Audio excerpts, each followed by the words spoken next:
Marriage with the McCartys. Finding God in the middle of the mess. Hey guys, my name is Mo. And I'm Dan. And we are Marriage with the McCartys. Yes, welcome to our podcast. And you're probably wondering if you got to the channel. One, how did I even get to this channel? And two, why am I even watching this right now? So what's going to keep everybody watching? Well, first off, can I just tell y'all really quick, like, your girl is real bloated right now. We'll start with that, okay? And so, yeah, start with watching us because we're so relatable in that regards. And, yeah, so I'm really uncomfortable. And I feel like we're, like, in suited and booted. We just got to let the audience know, like, why are we dressed up right now? No, like, they don't. No, let them know. Why are we dressed up right now? Because we really I would totally be in my sweatpants right now. This is why, because God called us to be excellent and called us all to be excellent. So right now. And I am excellent. And ladies, excellent, because you know what? We all know what it feels like to always be dolled up and ready to go, and then having to like show face all the time. And I think this is a great segue to talk about how we're not perfect. And that is probably why, like... This is the point of the podcast, right? Us just being us. A lot of people that are watching this, thank you for being here. The 20 of you. And not leaving. The 20 of you that are still here. This is a pilot episode. And me and my wife envisioned of creating a podcast, but us just being us. Being this. Not being scripted, but again, we're going to be professional with this. And because we want to be what God called us to be, and that is being the light of this earth and all that God created, but most importantly, be the salt of that. And so we are firm believers of while we can joke and be relatable and you know, accessible in so many different ways, we want you guys to also understand that there comes a responsibility and an obligation not only to your community, but to most importantly to God. And so it's very important that while we can be relatable, we also want to have that statute of like being as close to holy as possible, which we know is going to be almost impossible. But because the best way I can put what my wife was just summarizing is we've been through a lot. Yeah. You know, individually and collectively, we have been through a lot. And also be mindful, this is just me and my wife with this podcast. Very simple things, lighting and stuff that we have around the house. So as each episode gets better, we're going to look for your feedback. Truly, what could we do better, right? To be more engaging, but also our goal, and we'll touch on this several times during this episode, our goal is to truly bring people closer to God and that understanding. No matter where they are, they're all walks of life, because one thing about my wife and myself, I firmly feel we're both relatable. We're people that just get along with all different people and all different people. You know, I have from all walks of life, babe. All walks of life. I've been quoted on other podcasts talking about how I was, you know, I have family members that are crackheads and I was a crack baby and different things like that. Show the clip. So, I can definitely say I was a crack baby, you know? Oh my gosh, man. But needless to say, we're going to be very authentic. This is us. We're not here to thrill you and all these different things, but it will be purposeful. That's our goal. Yeah, for sure, purposeful. Speaking of purposeful, so some of the topic of conversation that we plan to talk about is, one of the things is called, why is your Bluetooth on? Ooh, oh my gosh, what does that mean by why is your Bluetooth on? I doubt anybody on the camera is like, ooh, why do they? There might be like 3 women out there that are always glazing. Okay, you. Why is your Bluetooth on? Ladies and gentlemen, this means for both parties is, why are you looking at another woman of the opposite sex or looking at another man of the opposite sex? Why? Why is it even something that's going through your mind? And so, you know, that's something to really, really talk about. And why do we want to talk about that? Well, why is the topic even, why is your Bluetooth on? What does that even mean for people that are just, you know, completely illiterate? I guess it's more of a relatable topic in reference to, like, why are you giving someone else your energy? What does that mean? A stare, a look. And for women like us, the viewers here that are in our everyday life, and we have our husbands, and, you know, we're walking, and then you see another woman who is coming towards us walking somewhere, who is dressed very revealing of some sort, and you look over to the right, because now, keep it 100, Okay? We always checking to see if our man is looking somewhere. And then we look over to our right and we see our man of God, looking. His eyes closed, praying up to the Lord. Well, that's the goal. But the reality is that that's not what happens. Right? In today's society that we live in, for Christian married couples that love the Lord, that wants the Lord in their marriage, often struggle with sexual sin. And what does sexual sin look like? God talks about in the Bible, and I can't believe we don't have the Bible written right here, but listen. God talks about Bible written right here. Yes. God talks about in the Bible, there are one thing that he always asks us not to fight. Everything else he tells us to go through it. Whether it's the Red Sea, you're going to go through it. Everything. But there is one thing that he talks about to flee from, because you'll never win. Never put yourself in a position that's going to violate your relationship with God, most importantly, or your spouse. And that is flee. Flee from sexual sin. It'd be great if we had video behind my wife as she's speaking, because also understand she's I can plug it in on the of course. Yeah, on the edit. Like Bible 101, where she'll have in the background, because understand there's certain things that she will say, and we might have to get the bibliography and the citations out, but glory be to God, we know what she was looking at as I am, because one thing I recognize in this walk, and when we're going over different topics we're going to be talking about on our podcast, it is going to be little snippets of this where we're having the conversation and we're talking about our fleshly desires, because just because somebody becomes Christian or is on this strong walk of faith doesn't mean that all the things of the past or sin are just gone. Yeah. Right? And where are the remnants? Where is that continued perseverance, discipline, and what does your community look like that's around you? Yeah, because, let's get into the nitty-gritty of it. There's a lot of Christian men in our church across the world, globally, that are Christian, men of God, that still have wandering eyes, that still are watching porn secretly. And these are the things and the topics that no one's openly going to talk about. No one's going to sit here and talk about sexual addiction or any of that nature, because it's such a taboo topic. It's a scary topic to talk about. And so one of the reasons why we want you to stick around is because the conversations that my husband and I are going to have are going to be relatable conversations, things that we have to battle through ourselves. So we're not going to sit here and talk about something that we personally have never went through, experienced, most importantly, conquered by the grace of God. And God's love for us and his grace is so sufficient in everything and all that we do. And so we can't wait to walk you through that journey of ours. But don't take our opinions and what we've experienced. We're going to invite others as well too to join us on the podcast to really talk about what God has done for them in their lives. And truly, this why we have the slogan and the tagline of finding God in the middle of the mess, because our life is messy. It's messy. And I just want to recognize for the moment, as you all know, for those that don't know, now you know, my wife is such a great speaker. And she articulates her words where when I look at her, sometimes I get lost. And I'm like, yes, I will vote for you in whatever election, no matter where it is. And the women in the crowd say amen, yes, because I see this. I see from the groups that you lead and different things like that. So sorry, I had reverence towards my wife in that moment. But as we sit here and talk about the different topics that we are going to talk about, that is the goal, to be collaborative with other people that we bring on the podcast, but the topics. And we definitely want your feedback, whether it is in the comments or you reach out to us of things you want us to talk about, that whether we battled through or you've seen other people battle through, and give our insight on, because we've been through a lot. Yeah, we've been through a lot. And let's just say that we haven't been through everything, right? So for these questions that you ask us or want to know that to talk about and discuss, if we can't answer it, we will not. We will invite guests who have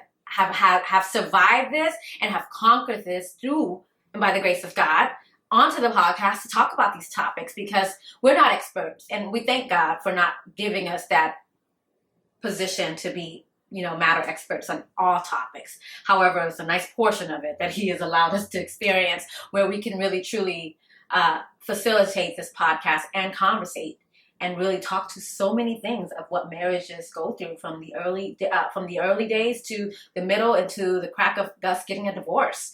And so think about it, from the beginning to the end, So I think this is a great opportunity to like kind of tap into a little bit our marriage a little bit, just a tiny bit, and give them a snippet of why we can relate to so many marriages from young to 50 years of age, 50 anniversary marriages. Well, I think that's it in itself. The people that know us and that are intimate and close enough to know our story, it is a very unique story of us, even how we met, and where we are right now, and even where we were years ago when we felt we were in the happiest stages of our marriage, but also understanding that, that couldn't have been further from the truth. Farthest from the truth.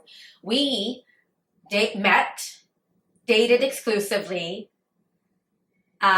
moved across, got engaged, then I moved across the country and got married, got pregnant, all in less than a year. And again, remember, this is all just a pilot episode, so we're just going to give them snippets. And we truly want your feedback, because our goal after this is to chop this up however we do, make it X amount of minutes. You said about 20 minutes. And we're going to be open and honest about our goals, because we want this. We're not doing this for me or her. We don't think we're going to sit here and make buku money, but glory be to God if it is. And we'll be in the next Drewski video about, tithing and everything like that. But I think we're good on time, because it has only been a good, about 11 minutes, just talking. But I say that because I'm even getting excited right here of knowing some things that we've just genuinely spoken about, and the reach. But that is the goal. It is truly to reach. So if it's just us reaching one person every single week, I say this wholeheartedly, like, that's our goal. Yeah. It's one. It is. So if I can get one comment every week, even if it's a bot, and I might have to chat GPT like an automatic. But seriously, I look forward to this, and I'm also looking at it as us dating. We get to like undress our thoughts and our minds. As you literally were at the beginning of the podcast. Somebody turned, what is this? What is this? And it's more so because, guys, I don't want you guys to have this expectation, and that's the biggest thing that we often see too in the church community. It's like, there's this expectation, I can't speak to this person because this person is too X, Y, and Z, whatever that looks like, or she's too properly dressed. But we are not perfect, man. We are totally the complete opposite of perfect. And we have gone through real life experiences that are dreadful, like just sometimes just unbearable at times. And we want you to know, like, our lives are far from that.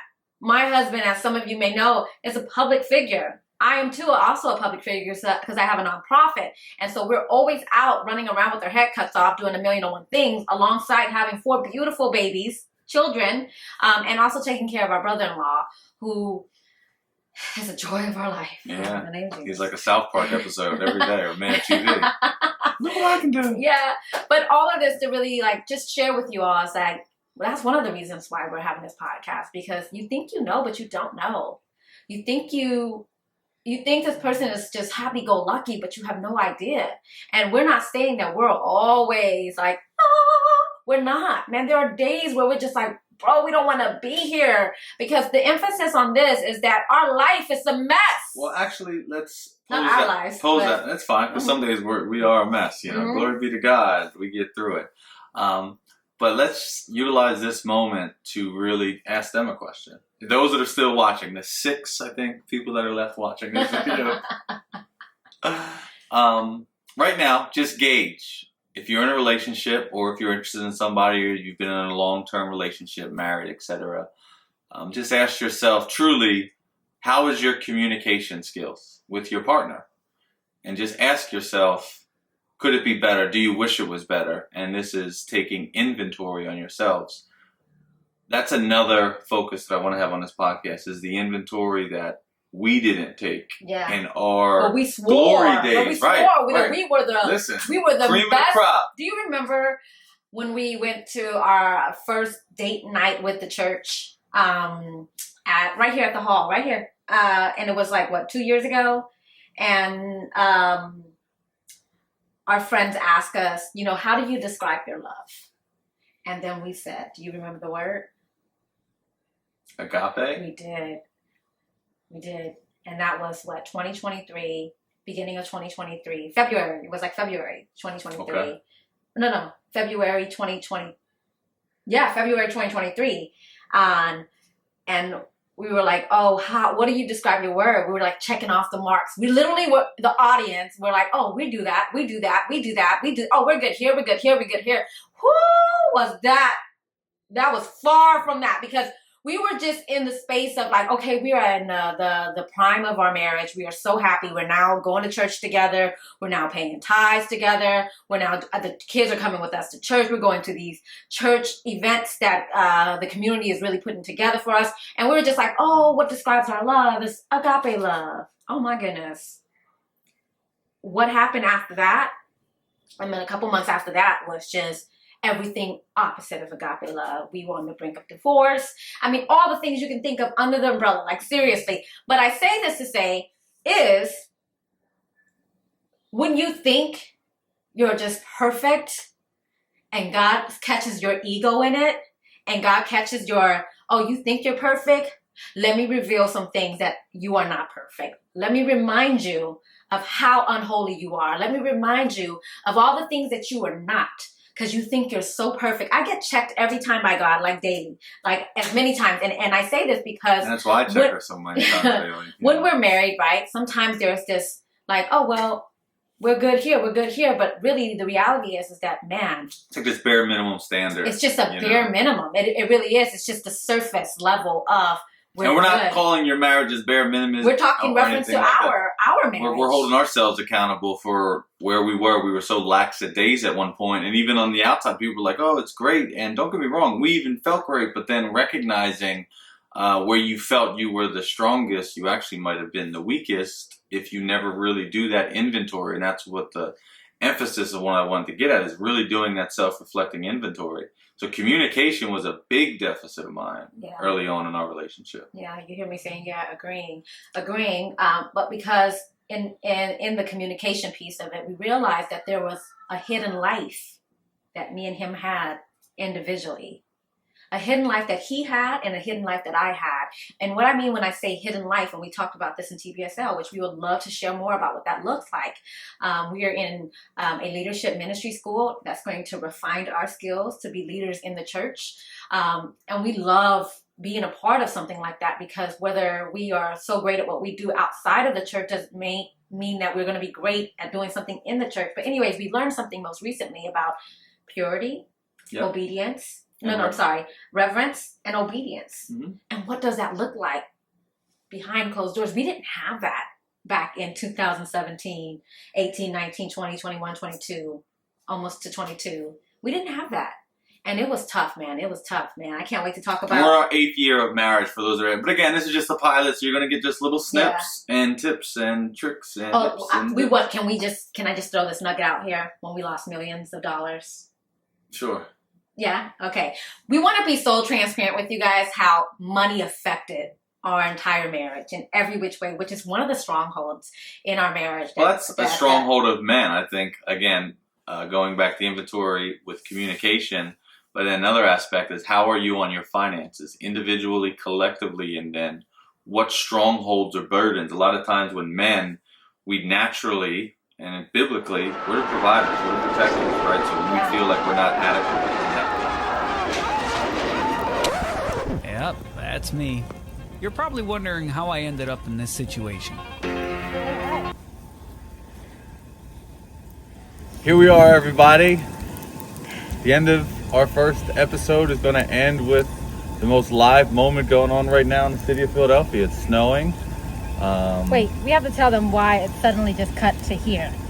So last night we filmed our first pilot episode, and 20 minutes in, we realized that it's not recording.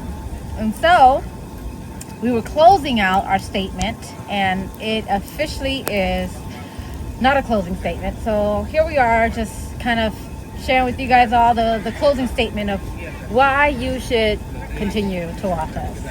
Because we're real, we're authentic, even in this moment right now. Yeah. Recording this and having the ability to know that even if we're here, everyone is here. Yeah. Everyone. For sure. And right now we are in our neighborhood, which is in the heart of Fishtown. And man, we just can't wait to like really dive into some of these topics that I know that's going to bless you, because we wish we had it to bless us. We had to learn the heart route and what it looks like to find God in the middle of the mess. It was a lot of fighting with one another, a lot of battles, Growing. a lot of stretching, and a lot of wanting to give up. But I think the ultimate deciding factor was our faith in Jesus, and why we just believe that it's a phenomenal time to give God all the glory. So Yeah, that's really it. I didn't really mind how we closed. I know even if it was 2 minutes of it or 20 minutes, we would provide substance in some way. So I look forward to the comments that you all leave. I look forward to us just continuing this to date, to show and tell, essentially, to everyone. Yeah, for sure.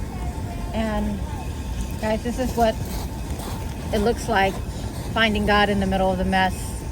This is Marriage with the McCartys. Authentic, real, relatable. And now back to our regularly dressed outfit. By the way, guys, can I just shout out, like, hello, I am living it up right now. I have never experienced snow like this ever in freaking Los Angeles, Southern California. We only get fires and brush fires and smog. So this is so refreshing to experience, and I really feel like a little girl. It's literally like an experience of reliving a childhood memory that I've always wanted and desired. And I'm just so grateful to have a family and my husband that's leading the way and all of this stuff. So yeah. Glory be to God. You're now listening to Marriage with the McCartys. Finding God in the Middle